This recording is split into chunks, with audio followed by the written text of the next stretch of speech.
the kids nowadays, you give them a selection box, they just add it to the pile of other stuff. Yeah, exactly. And Christmas has got bigger and bigger every year. It's just becoming a ridiculous thing. We know friends that spend, I don't know what the going rate is for spending on your kids these days, depending on, what you earn, I'm guessing.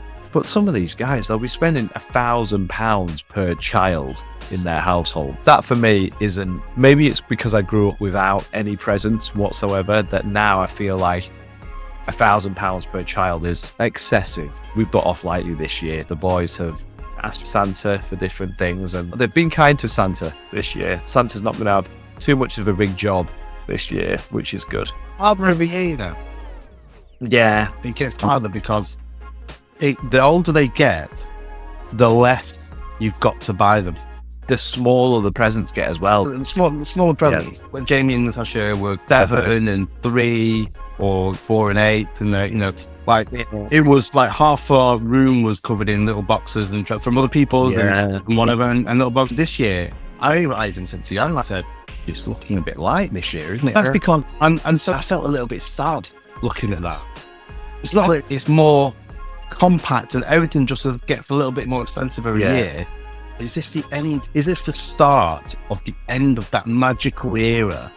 I think it will, mate. It's really, But then, I mean, we're almost living Christmas through the eyes of our kids now, Kev. Yeah, we are living Christmas through the eyes of our kids because of the things that we didn't have growing up. And I feel like the longer that I can keep the magic for the kids is exactly but you get the magic, right? Yeah, well, this is it. That's it. Right. Because we've got friends whose kids are 16, 17. Yeah. And Christmas is a completely different affair. Oh, yeah. For their house. Yeah. And I'm just not looking forward to a day where it's the Christmas isn't. When Christmas it just isn't as magical anymore. On Christmas morning, the friends who've got 15, 16-year-olds, they don't get up till about 11. I remember making that shift from being a child to a teenager that would hang out in the park to a fully grown adult who would get legally pissed on Christmas Eve and not get up until 11 and say, oh, well, I remember because we'd built up Christmas for a number of years, and my mum really looked forward to seeing our faces light up on Christmas as well. And then she only had a couple of years of it because we didn't have it when we were growing up. She had it from like 7, 8, 9, 10, maybe like 7 years of it. And then all of a sudden she had a teenager who was more interested in going out and getting drunk.